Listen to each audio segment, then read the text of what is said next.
Si vous n'avez jamais vu de zélote dans l'évangile, parce que le véritable zélote, ce n'est pas notre frère Serge. Moi, je suis un premier zélote.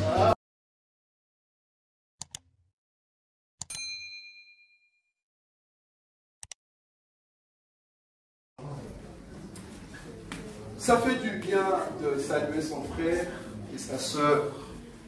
Parce que, shalom, que Dieu vous bénisse. Et moi aussi, je vous salue tous au nom de notre Seigneur Jésus-Christ. Que Dieu soit loué. Comme vous le savez, nous allons commencer notre 4e semaine de prière intense. Le Dieu de gloire est tellement puissant. On comprend que c'est dans la prière que Dieu répond. Vous savez que tous ceux qui ont donné confiance à la prière, si vous servez un bon Dieu, vouloir ou pas, il y a une réponse. Terrible. Vous vous rappelez, pour ceux qui participent avec nous à la prière, on a eu un sujet très important. C'était au sujet d'une sœur qui est au niveau de la France et qui avait un problème avec ses enfants et qui voulait assez que le Seigneur l'aide à trouver une maison. Voilà. Et je crois, il y a vendredi ou jeudi, nous avons dit, on va prier pour la sœur.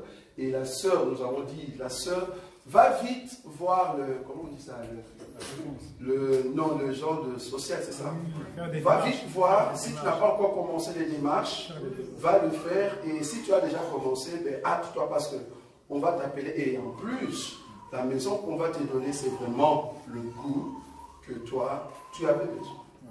Et effectivement, tout ce qu'on a dit, c'est ce que tu as fait. Amen.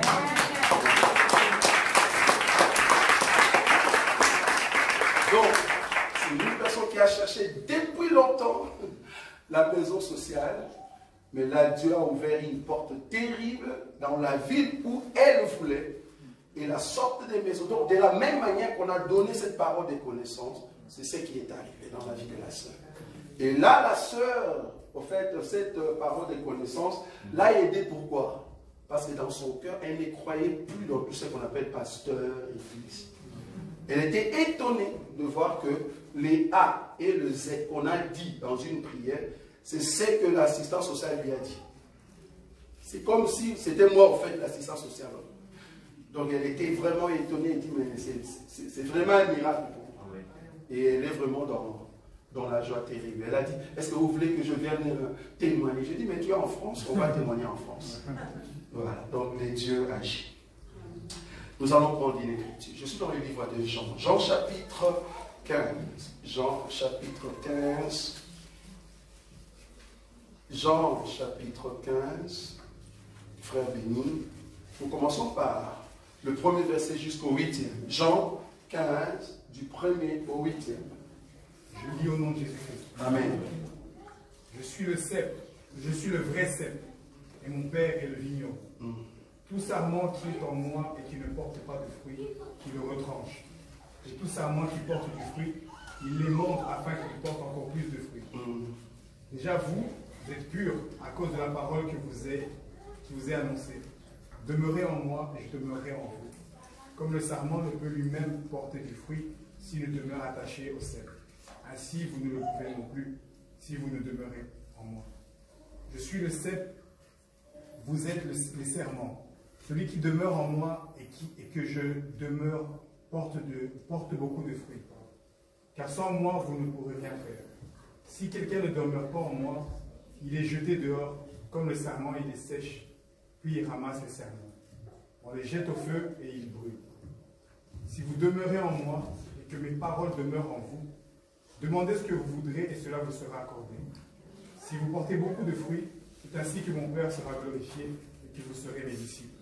Amen. Amen. Aujourd'hui, nous allons parler sur une parabole, sur la parabole du vrai cep.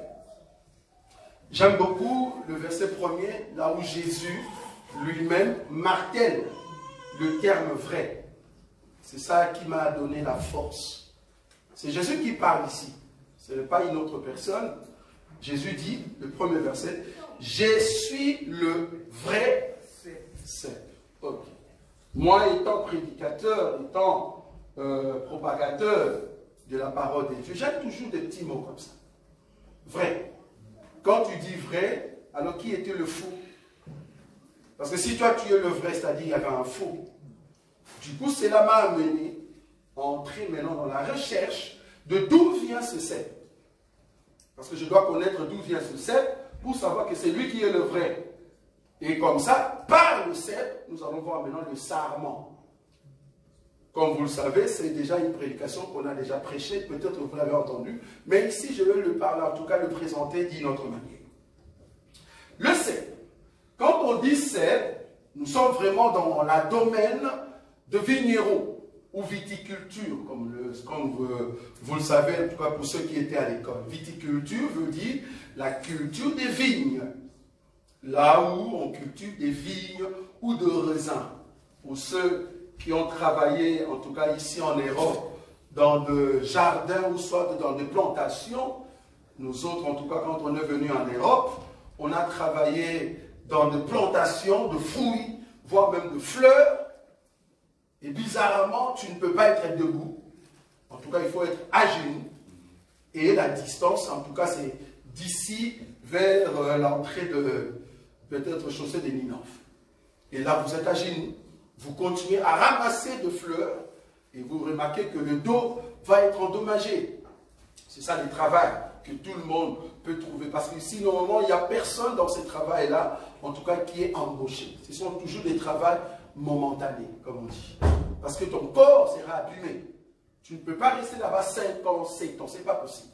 Tu vas détruire tout ton corps. Donc c'est vraiment de travail, d'ailleurs on l'appelle des travaux saisonniers, hein, des emplois saisonniers, c'est-à-dire il y a un temps et après ça s'arrête. Sinon, ben, les gens vont mourir. C'est très difficile de récolter au fait dans des plantations comme ça. Donc du coup, ici, dans notre vigne, Jésus lui-même dit que le vigneron, c'est Dieu. Et que lui, le Fils, est le cep. Maintenant, moi, je voulais chercher d'abord d'où vient ce cep et qu'est-ce qu'a fait le vigneron. Parce que quand on dit vigneron, cela veut dire une personne qui a pris de la sémence quelque part, elle a cherché un terrain, une terre, et il vient s'aimer ou mettre la sémence. Et il vient, au fait, labourer, préparer la terre pour que cette sémence puisse avoir, au fait, de racines. Maintenant, moi, je suis parti chercher maintenant ce vigneron-là, qui est notre Père. Donc là, maintenant, nous allons nager dans le passé. Je vais prendre une écriture. Je prends, au fait, Ésaïe, frère béni. Ésaïe chapitre 5. Ésaïe chapitre 5, à partir du premier verset, frère béni. Je chanterai à mon bien-aimé, le cantique de mon bien-aimé sur sa vigne. Très bien. Mon bien-aimé avait une vigne sur un coteau fertile. Il en remua le sol, ôta les pierres et il y mit un plan délicieux. Il bâtit une tour au milieu d'elle et il creusa aussi une cuve. Puis il espéra qu'elle produirait du bon raisin. Mais elle en produit de mauvais. Maintenant donc, habitants de Jérusalem et hommes de Juda, soyez juges entre moi et ma vigne. Qu'il y avait-il encore à faire à ma vigne, que je n'ai pas fait pour elle? Pourquoi, quand j'ai espéré qu'elle produirait de bon vin, elle en a-t-elle produit de mauvais? De bon vin? De bons raisins, oui. En a-t-elle produit de mauvais? 5. Je vous dirai maintenant ce que je veux faire à ma vigne. J'en arracherai la haie pour qu'elle soit broutée. J'en abattrai la clôture pour qu'elle soit foulée aux pieds. Je la réduirai en ruine. Elle ne sera plus taillée ni cultivée. Les ronces et les épines y croîtront. Et je donnerai mes ordres aux nuées, afin qu'elles ne laissent plus tomber la pluie sur elle. 7. La vigne de l'Éternel des armées, c'est la maison d'Israël. Et les hommes de Juda, c'est le plan qu'il chérissait. Très bien. La vigne de l'Éternel, c'est la maison d'Israël. Donc on comprend que Dieu, ici c'est le vigneron, mais l'arbre en question, la vigne en question, c'est la maison d'Israël. Ok, là on a compris. On n'est pas parti chercher dans un dictionnaire. On voulait juste comprendre. Les vignerons, c'est Dieu. Et la vigne, c'est qui? La vigne, la Bible dit, c'est la maison d'Israël. Ok, on est d'accord. On a compris. Ok. Maintenant, la vigne, qui est une maison d'Israël, je recherche, mais comment vient ce cep? Parce que Jésus dit, c'est lui qui est le vrai cep. Or, on parle de cep, comme je le dis, dans la viticulture, c'est-à-dire là où on plante des vignes. Donc, Dieu avait prévu une sémence qu'on appelle la vigne. Il a pris quelque part, je commence ici par Abraham, il a amené sur Canaan. Arrivé à Canaan, Abraham va avoir Isaac, Isaac va avoir Jacob ou Israël. Et c'est de là que, au fait, Israël va commencer à grandir sur une terre qui n'était pas à lui. La terre appartenait à d'autres personnes. C'était une terre qui appartenait à d'autres semences, je peux dire. Mais Dieu, qu'est-ce qu'il fait? Il prend Abraham, il l'amène sur une terre qui était déjà occupée. Qu'est-ce qu'il fait? Il chasse les gens qui étaient là-bas et il plante sa vigne qui est Israël. Quelle est l'écriture qui me soutient là-dessus? Je prends Psaume. Psaume chapitre 80. Je suis encore dans les passés, je vais petit à petit. 80, le verset 9. Il est dit quoi? Psaume chapitre 80, le verset 9. Tu avais arraché de l'Égypte une vigne. Tu avais arraché de l'Égypte une vigne. C'est-à-dire, tu avais pris Israël en Égypte, tu l'as arraché. Quand on dit arraché, Israël est resté sur le sol de l'Égypte pendant 430 ans. Maintenant, Dieu, il vient, qu'est-ce qu'il fait? Il arrache. Il enlève Israël de l'Égypte et qu'est-ce qu'il fait? Tu as chassé des nations et tu l'as planté. Il vient et il amène sur une terre où il y avait des nations. Qu'est-ce qu'il fait? Il les chasse. Et puis il prend Israël, il les met. Vous voyez ça? Amen. Donc Dieu a amené Israël sur une terre pour les planter. Pourquoi? Parce qu'il cherchait une bonne terre. Là où coule le lait et le miel. Vous voyez ça? Donc la vigne de l'Éternel n'est rien d'autre que Israël. Donc, Dieu étant le vigneron, lui-même il a pris Israël, il l'a amené sur le territoire, là où il y avait d'autres nations, et il a planté. Ok, là on comprend. Maintenant, il y a quelque chose qui s'est passé. C'est quoi la chose? Israël, pendant tous ces temps, alors que Dieu prenait soin d'Israël, alors qu'il jetait de l'eau sur Israël, Israël n'avait pas de fruits. Israël ne donnait pas de fruits. Il fallait maintenant chercher un autre moyen. Parce que j'ai quand même chassé des nations, moi qui suis vigneron, moi qui suis Dieu, je ramenais Israël, je l'ai arraché de l'Égypte pour l'amener sur cette terre, mais Israël ne donne pas de fruits. En réalité, qu'est-ce qui s'est passé? Je vais prendre une écriture. Frère Boïka, tu peux me prendre ça et le frère Béni va préparer une autre écriture. Je suis dans le livre d'abord de Job. Job, frère Boïka, le chapitre 14. Du 7 au 9.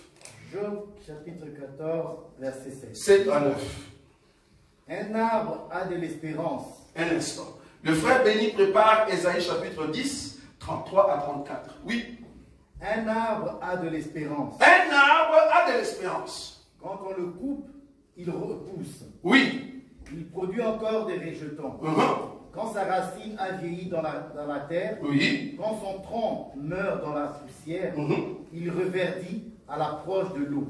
Très bien. Il pousse des branches comme une jeune plante. Très bien.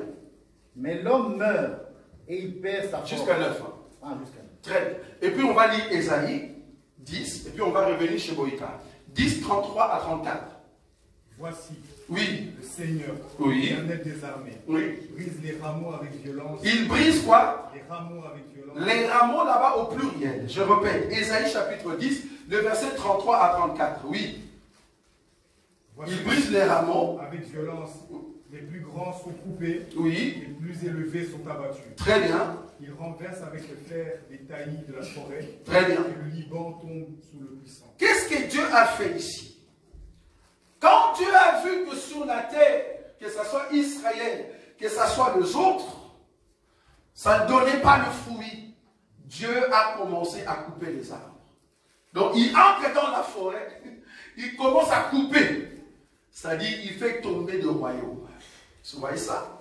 Quand on dit couper, vous vous rappelez de la parabole de l'arbre qui avait échappé. Je vous ai dit couper, c'est-à-dire gagner des batailles. Ok? Donc là, Dieu a battu maintenant de rois et de princes qui étaient sur la terre. Et il a aussi coupé Judas. Il a aussi coupé Judas, cet arbre qui était la vigne de Dieu. Il a coupé. Mais quand il a coupé, il n'y avait plus des arbres qui étaient debout. Maintenant, les arbres qui étaient tombés, Job nous dit maintenant quelque chose. On rentre maintenant chez Job. Job nous dit ceci, les arbres qui sont tombés. Voilà, qu'est-ce que Job nous dit, frère Boïka? Un arbre a de l'espérance. Un arbre a de l'espérance, quand même, bien qu'il est coupé. Continue. Quand on le coupe, oui, il repousse. Quand on les coupe, il repousse. En d'autres termes, un arbre coupé qui est tombé, il peut toujours repousser. En d'autres termes, mais il y a un secret. C'est ce qu'on va voir. Il peut toujours repousser, mais à condition.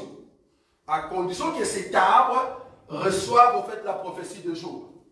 C'est-à-dire, quand on l'a coupé, c'est vrai, tous les arbres étaient coupés, c'est vrai, mais il y a un arbre qu'on a coupé et qui a compris les secrets que Job mentionne. Quel est le secret? Il produit encore des rejetons. Il produit des rejetons. Pourquoi il produit des rejetons? Quand sa racine a vieilli dans la terre. Quand sa racine a vieilli dans la terre. Quand son tronc meurt dans la poussière. Oui. Il reverdit à l'approche de l'eau. À l'approche de l'eau.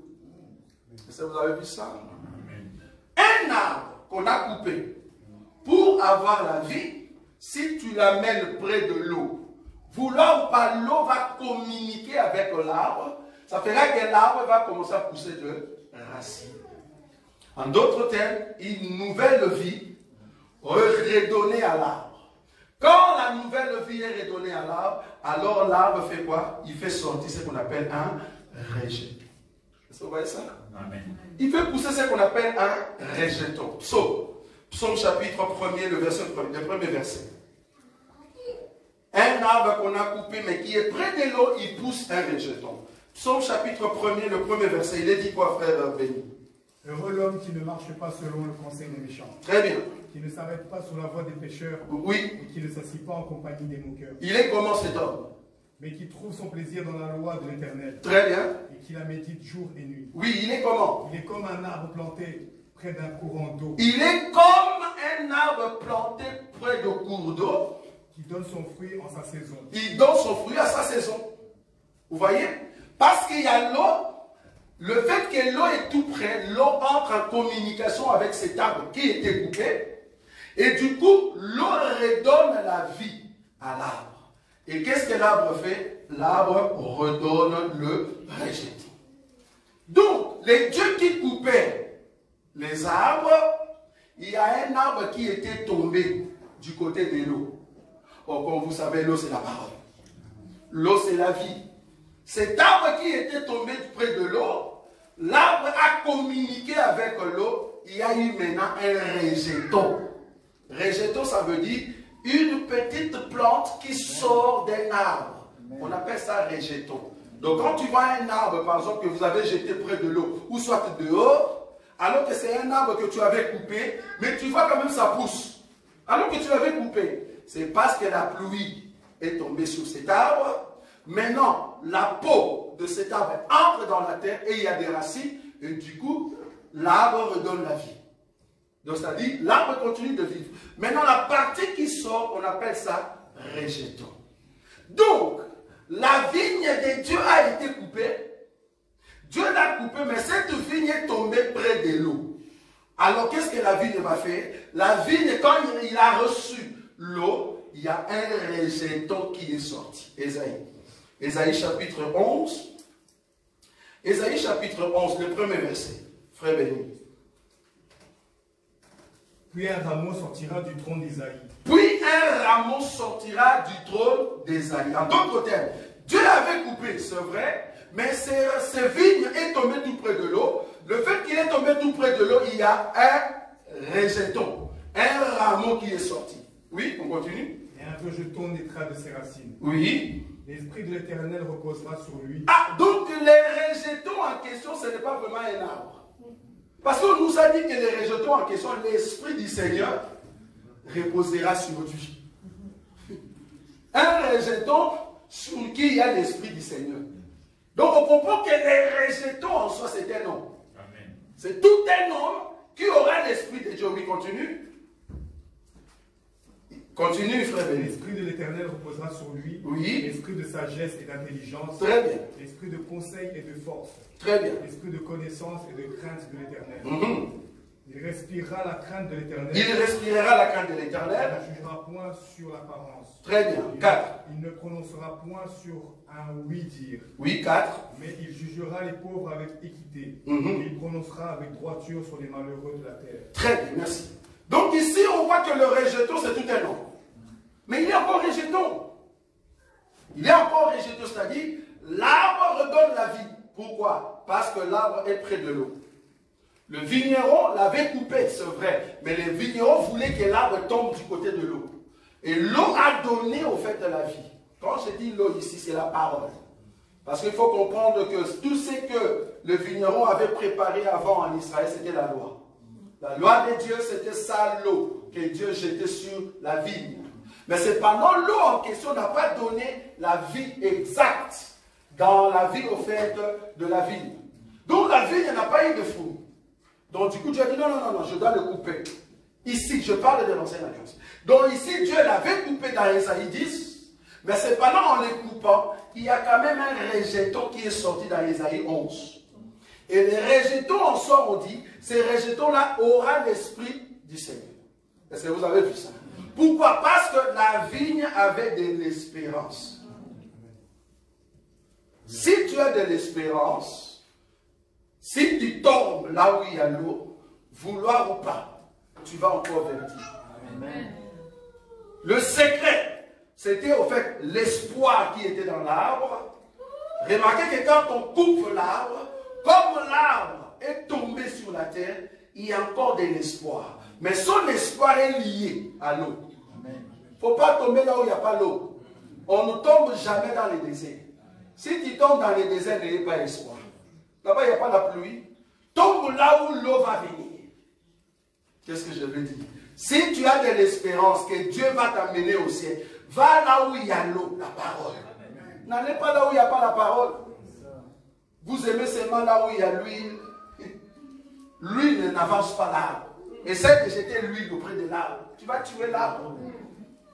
Il vous donne de l'huile, des mouchoirs. On vous donne des prières. On dit, bon, tu vas prendre Psaume, chapitre 23. Tu fais ça 4 fois. J'ai vu quelqu'un, on lui a dit, fais 4 fois.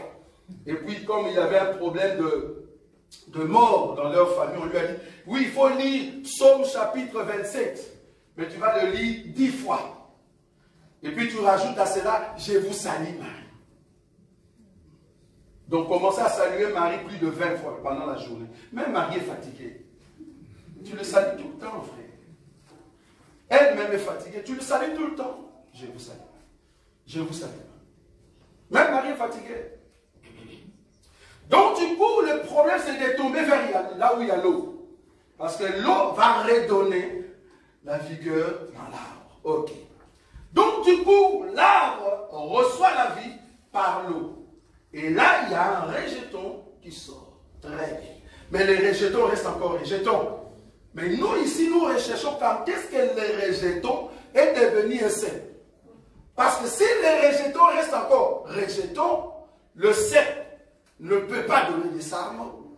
Parce qu'en réalité, toi et moi, nous sommes des sarments. Pour que nous soyons attachés à Jésus, nous sommes des sarments. Or, si les rejetons restent rejetons, il est encore faible. Il est encore faible. Parce qu'un rejeton, c'est une faible plante. Jésus ne peut pas rester faible. Il faut qu'à un moment devienne sec. Rejeton faible. Sec, c'est qu'il est devenu fort. Vous voyez la différence? Je vais voir là où le rejeton est devenu fort. Je prends une écriture. Je suis dans le livre Ézéchiel. Ézéchiel chapitre 17, frère Boïka.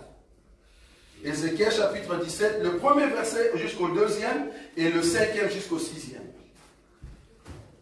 La parole de l'Éternel me fut adressée en ce mot. Oui. Fils de l'homme, Oui. propose une énigme. Propose une énigme. Dis une parabole à la maison d'Israël. Donc ici, Ézéchiel va donner une parabole. Va donner l'énigme. Parce que je vous ai dit que les paraboles, ce sont des expressions énigmatiques. Amen. Ou paraboliques, c'est-à-dire des images. Ce n'est pas exacte représentation de choses. Donc ici, Dieu dit à Ézéchiel, donne une parabole. Maintenant, c'est quoi la parabole? Verset 5 à 6. 5 à 6. Oui. Et il prit. Donc, continue le 2. Le 2, tu n'avais pas fini. Oui. Tu diras. Tu diras. Ainsi parle le Seigneur, Oui. l'Éternel.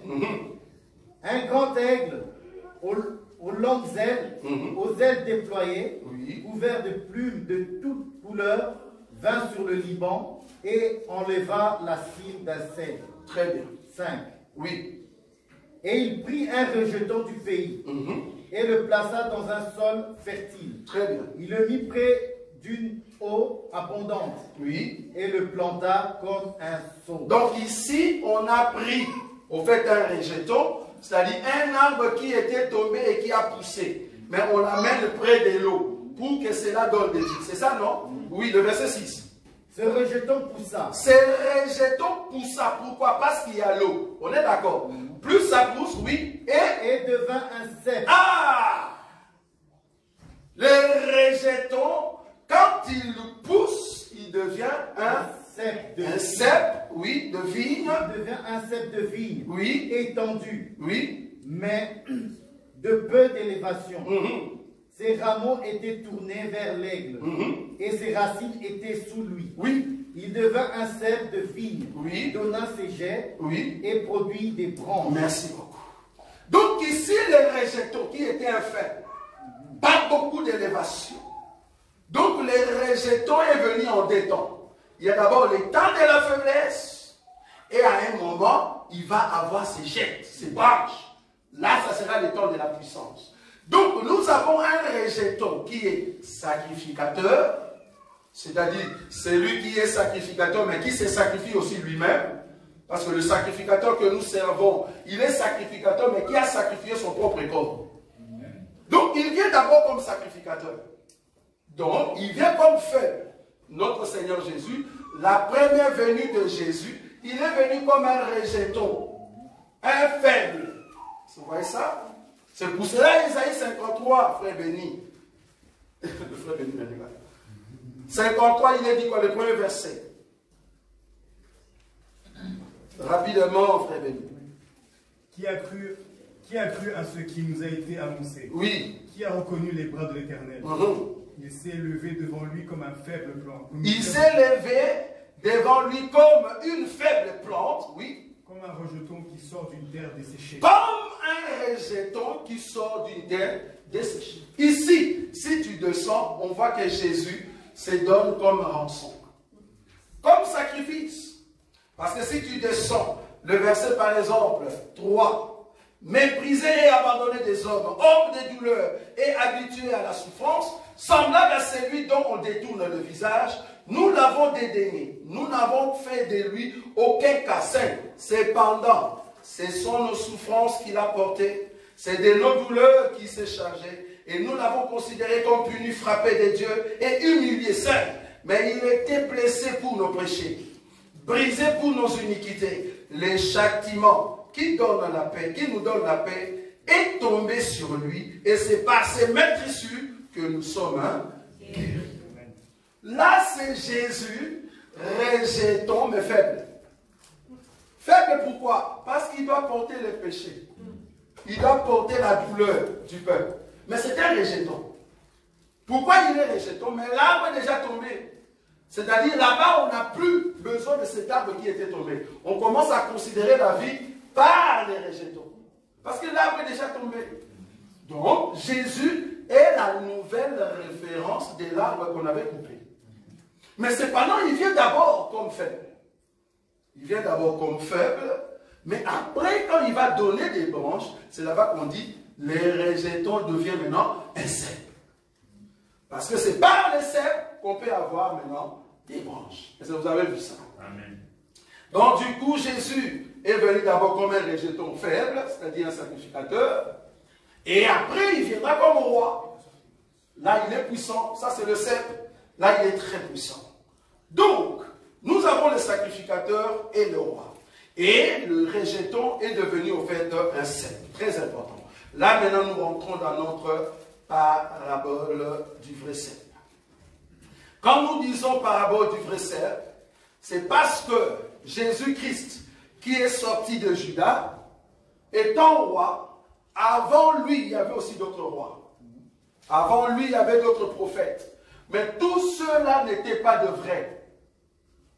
L'unique et le vrai, c'est le cep que nous appelons Jésus-Christ. Parmi tous ceux qui étaient de cep, c'est les vignerons qui disaient que toi, tu es cep. Mais quand le cep qu'on appelle Jésus est venu, lui-même, il a dit, je suis le cep. C'est ça qui fait la différence. Les autres, c'est les vignerons qui disaient, vous êtes des cèpes, vous êtes un prophète. Mais quand le véritable cep est venu, il a dit, je suis le cep. Pourquoi il dit je suis? C'est parce que c'est lui qui a la capacité d'amener les branches à s'épanouir. Et puis du coup, il a dit ceci, remarquez, je suis le vrai cep, et mon père est le vigneron. Tout sarment qui est en moi et qui ne porte pas de fruits, il les retranche. Et tout sarment qui porte du fruit, il les monte, afin qu'il porte encore plus de fruits. Je répète. Tout sarment qui est en moi et qui ne porte pas de fruits, il le retranche. Et tout sarment qui porte du fruit, il les monte, afin qu'il porte encore plus de fruits. Nous avons deux sarments. Vous avez vu ou pas? Vous avez vu? Nous avons deux sortes de sarments. Il y a des sarments qui se sont attachés, oui, mais il y a d'autres qui n'ont pas porté de fruits. On a dit, on leur retranche. Mais ceux qui portent de fruits ont rempli encore de fruits dans leur vie. C'est cette écriture que j'ai besoin. Nous avons de bien-aimés qui sont des sarments, oui. Qui viennent à l'église, oui. Qui s'attachent, oui. Mais ils ne portent pas de fruits. Maintenant, il faut chercher qu'est-ce qui fait qu'ils ne portent pas de fruits. C'est ça, c'est là-bas que réside le secret de cette parabole. Si Jésus dit qu'il est le véritable cep et que nous sommes des sarments, ce qui nous lie entre le cep et les sarments. Parce que c'est lui qui n'a pas de fruits. En d'autres termes, tu n'as pas vraiment la liaison entre le cep et les sarments. Vous allez comprendre que quand l'eau, parce qu'il faut comprendre que cet arbre est tout près de l'eau, quand l'eau entre par les racines, l'eau commence à monter. Ça vient dans le cep qui est Jésus. En d'autres termes, l'enseignement. Parce que Jésus, aujourd'hui, ce n'est pas 5 lettres. J-E-S-U-S. Non. Nous, dans notre évangile, Jésus veut dire enseignement. Ce n'est pas de 5 lettres. Jésus veut dire l'enseignement. Ok. Jésus qui est le cep, qui est l'enseignement, toute personne qui s'attache à l'enseignement, si réellement tu veux avoir de fruits, tu dois avoir l'eau qui est sortie de la parole, qui passe par le cep, ça doit entrer chez toi. Qu'on appelle la sève. Vous connaissez la sève? La sève, c'est au fait la matière qui fait que les branches commencent à pousser. En d'autres termes, c'est le sang de l'arbre. Vous voyez ça? C'est le sang de l'arbre. En réalité, de la manière que je vous vois, avec 2 mains, des gros yeux comme le mien, un gros nez comme le mien, de cheveux. Mais quand tu étais entré dans les ventres de ta maman, tu n'avais pas ça?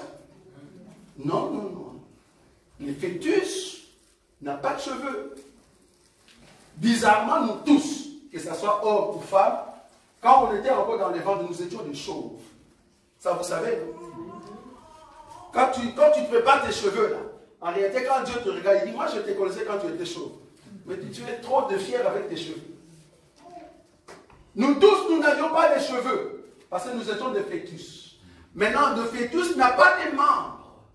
Qu'est-ce qui donne des membres à ce fœtus? C'est le sang, la vie qui est dans les fœtus. Plus la femme, 1 mois, 2 mois, chaque minute, il y a création de quelque chose. Et ça, vous voyez le mystère? Mais sans les sangs, il n'y a pas création de quelque chose. Donc un chrétien qui est attaché à Jésus, mais on ne voit pas la transformation. Depuis que tu étais fœtus, ça fait 10 ans. Tu vas sortir un enfant, un mort-né. Un mort-né. Depuis qu'on te connaît, tu te dis chrétien, attaché à Jésus, mais on ne voit pas la vie, on ne voit pas les doigts. On voit seulement la grosse tête de fœtus. Vous savez que les fœtus ont des grosses têtes bizarres. Les infirmières. La tête de ce fœtus. Une grosse tête. Et c'est avec le temps qu'on aura maintenant la forme. Parce qu'apparemment, c'est la tête qui commence. Une grosse tête. Donc nous tous ici, on retient des grosses têtes. Grosse tête. Un cerveau à l'intérieur et des yeux bizarres.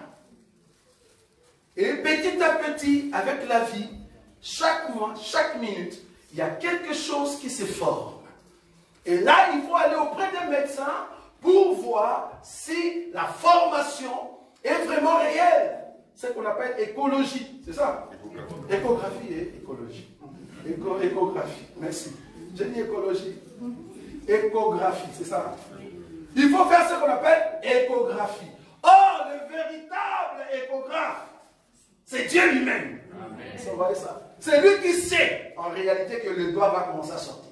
Et ce que j'aime dans ces choses de la naissance, c'est quand les médecins vous disent, revenez prochainement, je vous dirai si ça sera une fille ou un garçon. Ça j'aime. Et là maintenant, vous êtes dans le suspense. Parce que les fœtus au début, on ne sait pas si c'est un garçon, si c'est une fille. On ne sait pas. On a tous la même forme. Tous la même forme. Et c'est avec les temps. Je ne sais pas c'est à combien, à quel mois? À 3 mois. Donc à partir de 3 mois, on connaît maintenant si ça sera un garçon ou ça sera une fille. 3 mois seulement. Mais toi, ça fait 10 ans que tu es avec nous. On ne sait pas si tu es une fille, si tu es un garçon. Dans les choses de Dieu. On ne voit pas la transformation du corps. Alors que tu te dis attaché à Jésus. Donc on comprend que la sève, la vie ne passe pas là-bas. Tu vas sécher. Tu vas sécher. Pourquoi? Parce que la vie ne passe pas par ces sarments. Or, si la vie ne passe pas par ces sarments, il n'y aura pas de feuilles. Est-ce que vous savez que le feuille d'un arbre dans la Bible veut dire la victoire? Ça, vous ne saviez pas. Quand un arbre a de feuilles, je ne parle pas de fleurs, quand un arbre porte de feuilles, cela veut dire c'est la victoire. C'est-à-dire le signe de la vie. C'est-à-dire cet arbre a encore la vie. C'est la victoire. Mais malheureusement, tu es sarment. On a déjà remarqué que tes feuilles sèchent. La prière, tu es trop faible dans la prière. Or, pour être fort, on doit voir que tes feuilles sont vertes. Sont vertes. Cela prouve la présence de la vie. Cela prouve parce que, vouloir ou pas, le cep reste toujours cep. Le cep, dans le cep, il y a toujours la vie. Le problème, c'est les sarments. On n'a pas dit, quand un cep ne porte pas de fruits, on le coupe. Non, on n'a pas dit ça. Le problème, c'est les sarments. Or, le sarment est attaché au cep. Mais nous avons 2 sortes de sarments. Il y a d'autres sarments, bien qu'ils se disent attachés, mais ils n'ont pas de feuilles et de fleurs. Pas de fruits. Et il y a d'autres, ils ont de feuilles, de fleurs, mais ça ne donne pas de fruits. Bon, je vais arriver. Donc, du coup, il faut qu'il y ait de feuilles. Du moins, on dit, voilà la vie.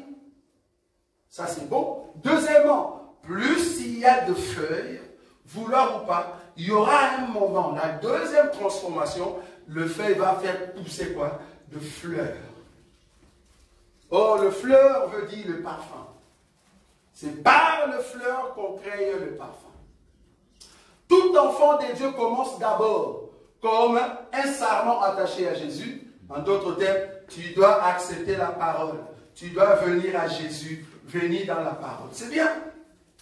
Mais deuxièmement, on doit voir s'il y a des feuilles qui sortent dans ta vie. En d'autres termes, on voit que Jésus t'accompagne. C'est-à-dire ta vie est une vie de victoire. Tu marches avec le Seigneur. Et troisièmement, tu dois avoir des fleurs. C'est quoi le fleur? Tu dois sentir l'odeur de Jésus. Tu dois sentir l'odeur de Jésus. Sentir l'odeur de Jésus. C'est-à-dire, même si nous sommes dehors, si tu ouvres la porte, l'odeur, on les sent. Mais il y a beaucoup d'enfants de Dieu, quand tu regardes leur vie, tu ne sens pas Jésus. L'odeur qui sort dans leur vie, ce n'est pas l'odeur de Jésus. Parce qu'en réalité, tout homme, vouloir ou pas, tu sens. Vouloir ou pas. Je me rappelle d'une personne, tellement que la personne met toujours le même parfum. Tu peux, elle est venue peut-être dans une maison, mais la personne est partie. Toi, tu viens, comme tu connais le parfum en question, tu entres, tu dis, je sens l'odeur de tel parfum. Est-ce que telle personne est passée par ici? Vous voyez ça? C'est parce que tu connais l'odeur du parfum de la personne. Donc, le parfum peut représenter une personne. Le parfum. Un homme de Dieu a perdu sa femme, on lui a dit, mais ta femme va mourir. Et puis il vient dans une chambre, il commence à prier, et puis il dit, j'ai senti l'odeur de ma femme. Sa femme mourait dans une chambre. Au lieu d'aller là-bas, lui il vient, il commence à prier, il dit, j'ai prié pour que Dieu ressuscite ma femme. Et puis, j'ai senti l'odeur de ma femme. J'ai compris, ah, c'est que ma femme est morte. Ah non, frère. Si tu as senti son odeur, cela veut dire, va vite, parce qu'il y a une résurrection qui est arrivée. Toi, tu sens l'odeur dans une chambre, toi, tu confesses que cette odeur veut dire ta femme est morte. Bon, il y a d'autres qui ont pris cet élément pour dire, quand il a senti l'odeur, c'est là-bas qu'il a tué sa femme. Ça, ce sont des Congolais qui pensent comme ça. C'est-à-dire, quand il était là, Seigneur, il peut sentir l'odeur. Elle est encore vivante. Non, Seigneur, que c'est parfait, mais. Tu vois? Ça, c'est les Congolais qui pensent comme ça. Il a senti l'odeur de sa femme dans une autre chambre. Lui-même a dit ça. En d'autres termes, il connaît bien l'odeur du parfum de sa femme. Et je me te dire, moi, je connais bien l'odeur de Jésus. Et toi aussi, tu dois le connaître. L'odeur de Jésus, la Bible dit que son odeur, vouloir ou pas, ça donne la mort pour ceux qui sont dans le péché. Donc, c'est-à-dire, l'odeur du parfum de Jésus, c'est antiseptique. Comment? Pour tuer les insectes. Insecticide. Il y a beaucoup de termes qui me fouillent. Insecticide. En d'autres termes, quand Jésus arrive quelque part, ceux qui sont dans le péché, ceux qui sont dans la mort, l'odeur de Jésus fait que ces gens-là meurent. Parce que la Bible dit l'odeur que nous avons en Christ et Jésus, c'est l'odeur des morts de l'autre côté. Ça leur donne la mort. Mais nous, cette odeur nous donne quoi? La vie. Donc, quand nous prêchons Jésus, c'est comme si on élève les parfums qu'on appelle Jésus. Et notre parfum n'a pas le nom de ce monde. Notre parfum que nous mettons chaque jour, chaque nuit avant de dormir, s'appelle Yeshua. Amen. Un parfum très cher. Très cher, mais tu ne donnes pas de l'argent. Ça coûte ton âme. Vous voyez? C'est un parfum, même si tu as des millions, tu ne l'auras pas. Pour l'avoir, tu dois donner ton âme. Si dans le monde, chez le diable, pour ceux qui aiment servir le diable, ils donnent leur âme au diable. Ils livrent leur âme au diable. Nous aussi, en Christ et Jésus, pour que tu sentes bon, tu dois livrer ton âme à Jésus. Amen. Par exemple, moi, je n'ai plus d'âme. Je suis un cadavre depuis longtemps. Parce que mon âme, en réalité, ne se trouve pas sur terre. En tout cas, le mari a pris mon âme, il l'a amené aux cieux. Parce que la Bible dit, Quand il est monté, il a amené quoi? Des captifs. Il a amené mon âme au ciel. Nos vies sont cachées en Christ et Jésus. Où? Donc je suis un cadavre sur terre.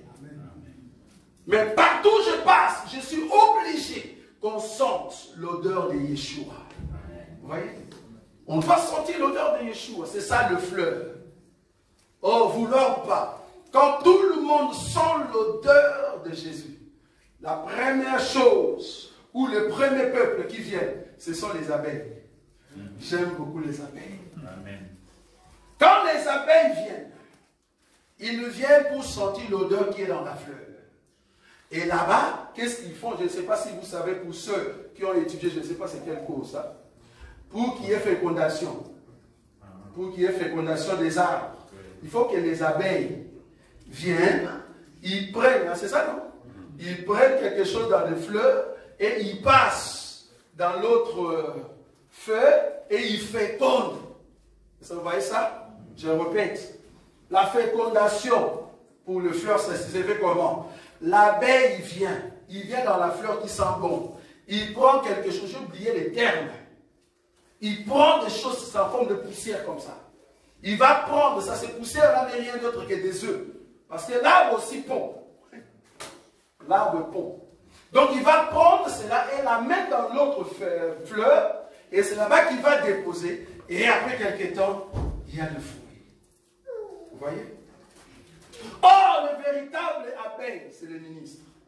Est-ce que vous voyez ça? C'est les ministres qui viennent pour sentir l'odeur et amener cette odeur dans d'autres personnes. Parce que c'est les ministres qui amènent la parole de Dieu pour qu'il y ait fécondation. Vous voyez? Donc là, on comprend que la vie, bien que tu l'as, mais il faut que cela produise pour qu'il y ait le fruit. Et après le fleuve, c'est là-bas que nous aurons le fruit. Or, le fruit, c'est l'image de l'éternité. C'est l'image de ce qui continue. Je vais prendre une écriture. Genèse. Genèse chapitre, je crois 4. Genèse chapitre 3. Non, je prends 3. Genèse chapitre 3. Je prends un verset ici. Le verset 22, frère béni.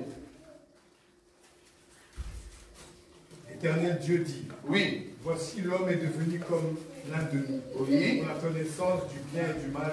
Oui. Empêchons-le maintenant d'avancer sa main, de prendre de l'arbre de vie, d'en manger et de vivre éternellement. Donc ici, l'arbre de vie, le secret de l'éternité, ne résidait pas par le feuille, ne résidait pas par l'écorce, ne résidait pas par de racines, mais l'éternité de cet arbre était enfouie dans le fruit. C'est-à-dire, quand tu manges le fruit, vouloir ou pas, tu deviens éternel. Je me redis, si tu as un ami, la douleur que cet ami t'a fait, ce n'est pas par rapport à ses habits, ce n'est pas par rapport à sa main, mais c'est par rapport au fruit qui est sorti de sa bouche. La parole. Une parole qui a blessé ton cœur, c'est comme ça que tu l'as laissé. Que ce soit dans la famille. Parce que le fruit, en réalité, c'est la langue. Tous ceux qui parlent très mal, vous êtes en train de s'aimer un mauvais fruit sans le savoir. Vous voyez? Donc en réalité, le fruit, c'est l'éternité. Quand ta langue est bien contrôlée, vouloir ou pas, tu vas entrer à l'éternité. Oui, très important. Donc du coup, le cep donne la vie au sarment, mais nous avons deux sarments. Il y a un sarment qui ne va pas avoir de fruits, et il y a l'autre sarment qui va avoir de fruits. Mais tous deux étaient attachés au cep. Donc, du cep, nous avons le deux sarments qui n'est rien d'autre que les deux parties de l'église. Une partie donnera de fruits, qui est la Vierge sage. Mais la Vierge folle ne donnera pas de fruits. Et c'est comme ça qu'on va l'enlever du cep pour qu'elle reste. Mais nous autres, on va nous amener pour aller quelque part. Vous voyez ça? C'est parce que le Seigneur veut que tu portes de fruits. Je vais prendre une écriture pour exhorter quelqu'un. Je sais que pendant ces temps, tu passes un moment très difficile. Mais je me te dire que le secret de ta vie et de ta réussite réside aux feuilles, fleurs et fruits. Ces trois choses cachent au fait ton secret. Et si seulement tu vas avoir de feuilles, de fleurs et de fruits, vouloir ou pas, tu vas réussir. Je vais prendre une écriture. Je suis dans le livre d'Apocalypse, frère Boïka. Apocalypse, chapitre 14, le verset 15 et le verset 18. Apocalypse, chapitre 14, le verset 15 et 18. Et un autre ange sortit du temple, criant d'une voix forte à celui qui était assis sur la nuée. Oui.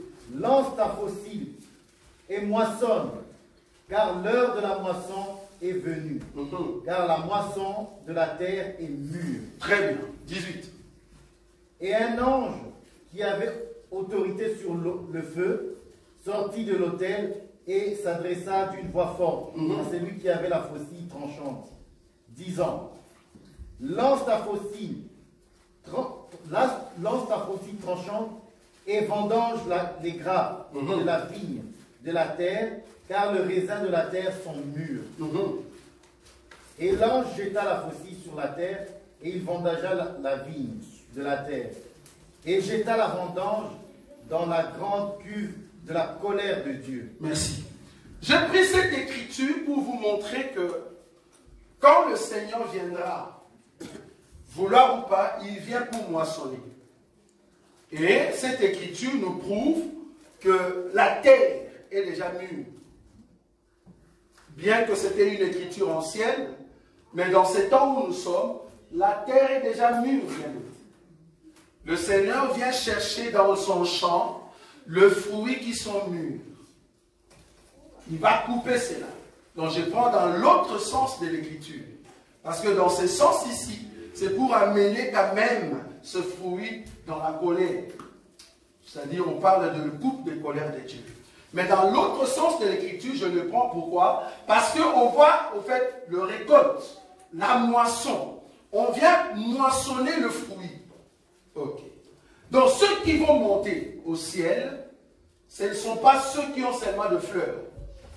Pas seulement ceux qui ont de feuilles. Mais il faut avoir de fruits. Parce que dans la parabole, on nous a très bien dit qu'il y a des sarments qui s'attachent au cèpe, mais qui n'ont pas de fruits parce qu'ils ne sont pas bien attachés. Mais ceux qui s'attachent véritablement auront de fruits. Donc en réalité, la fin de tout homme, de toute femme en Dieu, c'est le fruit. Quand je dis fruit ici, je ne parle pas de l'évangélisation, non. Je parle de mettre en pratique la parole de Dieu. Je parle de mettre en pratique. Qu'est-ce qui ressort de toi? De ta vie réelle. Vu que le monde est déjà à la fin. Vu que Dieu a déjà regardé la terre et que la terre est déjà mûre. L'ennemi est tellement malin. Bon, c'est vrai que quand on essaye de dire ces choses, les gens ne comprennent pas trop bien. L'ennemi sait que s'il te laisse là où il y a la bonne parole, ben, tu vas bien comprendre les choses de Dieu. Et mais s'il vient aussi t'enlever là-bas, tu ne voudras pas. Qu'est-ce qu'il fait? Il dit non, je veux créer autre chose à côté. Il crée ce qu'on appelle la distraction. Il crée la distraction. Parce qu'il sait qu'il ne peut pas t'enlever dans les choses de Dieu. Toi, dans les choses de Dieu, tu ne vas pas en vouloir. Il dit non, non, non, je dois créer la distraction. Remarquez comment est-ce que nous sommes distraits. Distraits. Dans la prière, tu ne sais pas prier trop. Les images qui viennent dans ta tête, ce sont des images qui sont passées sur TikTok. Quelle distraction. Je ne sais pas qui a créé TikTok. En tout cas, il y a 15 ans passés, il n'y avait pas. C'est vrai, non? 15 ans passés, il y avait encore TikTok. Mais il est sorti et puis il a pris de l'ampleur, c'est bizarre. Tout le monde fait des TikTok. Même des grandes mamans. En tout cas, moi, en tout cas, quand je grandissais, une maman africaine ne peut pas rester en collant. Je ne sais pas qu'est-ce qui passe dans la tête de ces mamans. Aujourd'hui, une maman qui pose son téléphone et qui danse en collant. Elle s'en fout. Du moins, elle a besoin de vues. Qui a créé ces vues? Tu as besoin de vues, soi-disant. Tu vois comment l'ennemi fait? Soi-disant, ceux qui ont beaucoup de vues, on va te donner quoi? De l'argent. Et les gens courent après les vues. Et tout le monde aujourd'hui, nous en tout cas à l'époque, on cherchait des informations auprès de journal parlé. Hein? Il faut attendre à 20 h, on va avoir des journaux. Aujourd'hui, non. Aujourd'hui, le journal ne souffre pas TikTok. Tout est sur TikTok. Alors là, j'ai compris, quand la Bible dit que le jour où nous allons revenir, tout œil le verra. Est-ce que vous voyez cette écriture-là?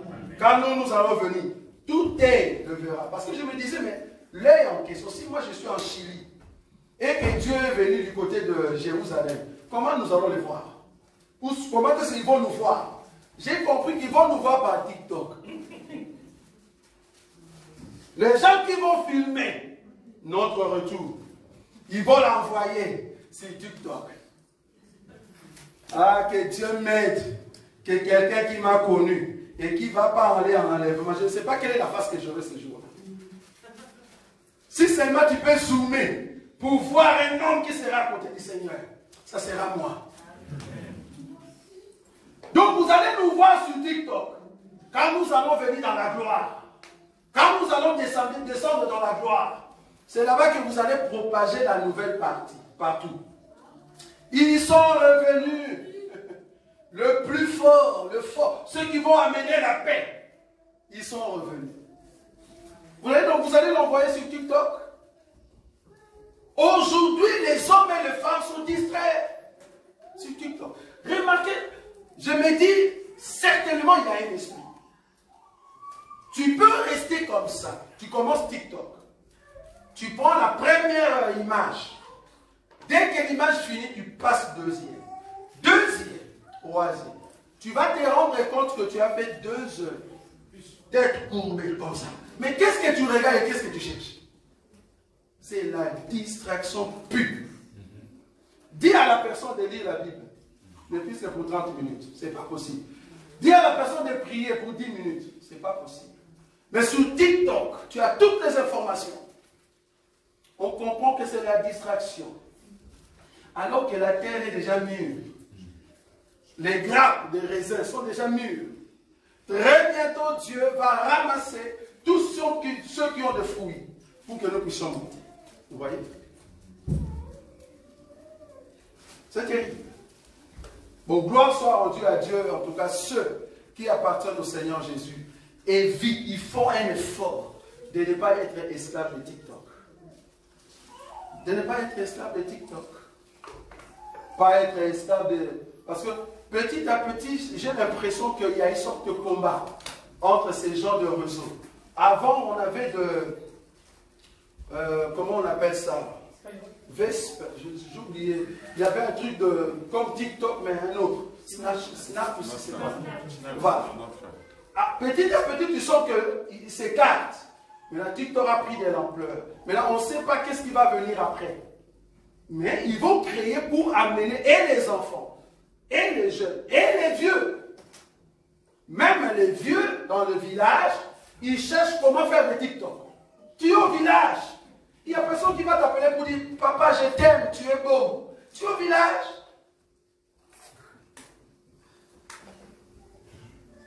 Même ceux qui sont laids, il n'y a même pas de beauté. Tu vas voir, je cherche un homme. Tu dis, mais tu cherches un homme sur TikTok, vraiment. Je cherche un homme. Et les hommes cherchent des femmes. Et les hommes méchants, ils viennent vous informer que vous qui êtes en Europe, nous ici, nous sommes au pays, à notre bled. Mais nous sommes avec vos femmes que vous avez laissées ici. Donc, tout l'argent que vous envoyez au bled, moi, là, il te donne l'information. Moi, je les mange avec ta femme qui se cache ici. Maintenant, on ne veut pas montrer la femme, sinon tout le monde va dire, ah voilà, donc c'est la femme de quelqu'un, mais voilà. Donc, TikTok, c'est le moyen de l'information. Et j'aimerais vous dire, beaucoup de bien-aimés, ils seront déjà surpris qu'on était déjà partis depuis longtemps. ça fait déjà 2 jours. Et quand tu viens regarder sur TikTok, ça fait déjà 2 jours qu'on n'est plus là. Heureusement que quand nous allons partir, TikTok ne saura pas nous filmer. Ça, vous savez. Quand nous allons partir, parce que ne suivez pas le film qu'on montre. C'est-à-dire, quand nous allons disparaître, les habits ici tombent. Tu vois, il y a des films. Les gens imaginent, ils ne comprennent pas le Dieu que nous servons. Donc, ils ont fait un film, soi-disant le jour de l'enlèvement. Quand je vais disparaître, ces habits ici tombent. Si le feu que Dieu a créé, tu jettes les habits à l'intérieur, disparaît, à combien plus forte raison le Dieu qui a créé le feu pour faire disparaître ces habits avec moi? Le jour que nous allons partir, les habits ne vont pas tomber. Oubliez ça. Parce que là, il pense avec la pensée d'Élie. Élie lui-même avait dit, ok, si tu vois quand je vais partir, alors le manteau restera sur toi. Mais remarquez qu'Enoch, il était parti, son habit n'était pas tombé. Jésus, il était parti, son habit n'était pas tombé. J'ai 2 témoins. Mais pour Élie, c'est Élie lui-même qui avait promis à Élisée, quand je vais partir, mon habit, ça va rester pour toi. Donc le jour où nous allons monter, les habits monteront, ou en d'autres termes disparaîtront. Et nous allons entrer dans notre corps glorieux. Vous voyez? Et là, tu ne sauras pas me filmer, bien-aimé. Tu vas voir seulement que, comme on filme là, et puis du coup, je ne suis pas là. Donc, TikTok ne sait pas prendre une image, comment je vais transformer. Non. Vous serez seulement surpris que nous ne sommes pas là. Que Dieu puisse bénir l'Église, que ce jour-là, ça ne soit pas un jour de culte. Pourquoi? Parce que beaucoup vont croire maintenant que ceux qui étaient partis, c'était vraiment des dieux. Vous allez commencer à adorer ces gens-là. Que ce soit un jour de travail normal. Comme ça, nous, on disparaît. Pas un jour de culte. Comme on voit dans le film. Et quelqu'un est parti plus loin. Il dit, ah, il s'est prouvé que le pilote qui était dans un avion, hein, le pilote est parti et l'avion va crasher. Donc il y a crash. Ça, c'est toi qui penses comme ça. Les dieux qui harmonisent tout. Il va faire de sorte que les pilotes qui vont vous conduire, ça sera un païen. Mais il y aura des chrétiens dans l'avion. Comme ça, les chrétiens vont disparaître, mais les pilotes, il va commencer à siffler normalement jusqu'à ce que vous avez dit. Qui va mourir? Il faut subir les temps. Pourquoi? Mourir, c'est-à-dire qu'on te fait un cadeau. Il faut que ça soit un païen. Même les gens qui conduisent les trains, il faut que ça soit un païen, pas un chrétien. Parce que si c'est un chrétien, les chrétiens partent, les trains va se cogner, c'est-à-dire les gens vont mourir. Non, mourir, ça veut dire un cadeau. Vous devez subir ce temps-là. Donc ça sera un païen qui va vous conduire. Comme ça, nous les chrétiens qui seront dans les trains et dans l'avion, nous allons partir. Quand vous allez dire aux pilotes, les gens ont disparu, dit, ne vous inquiétez pas, il n'y a pas de souci, on va descendre. Voilà. La terre est déjà mûre. Le fruit pousse. L'odeur de la fleur est déjà donnée. Et la victoire nous est donnée parce que nous partons très bientôt. Jésus que nous aimons, l'homme idéal, il vient pour regarder qui ont de fruits. Qui sont ceux qui ont mis en pratique la parole de Dieu pour monter dans la gloire. Et le Seigneur des gloires, il ne viendra pas chercher de fruits pourris. Non, de fruits qu'il va réutiliser. Est-ce que vous savez que nous venons de Dieu et nous allons rentrer à Dieu? Amen. Si nous venons de Dieu, c'est parce que nous étions des bons. Dieu nous a envoyé, bien que nous sommes nés dans les péchés, mais il a fait de sorte que notre bonté puisse éclairer encore davantage. Amen. Et c'est comme ça que nous sommes vivants. Amen. Amen. Nous sommes debout dans la présence du Seigneur. Tu es un bon fruit, bien-aimé. Tu es un bon fruit. Pourquoi? Parce que de toi, il y a la fleur. De toi, il y a la feuille. Si seulement la victoire est ton partage, l'odeur de Jésus est ton partage, tu dois en tout prix manifester l'éternité. Alors tu vas prier. Tu vas dire merci Seigneur. Merci pour la vie.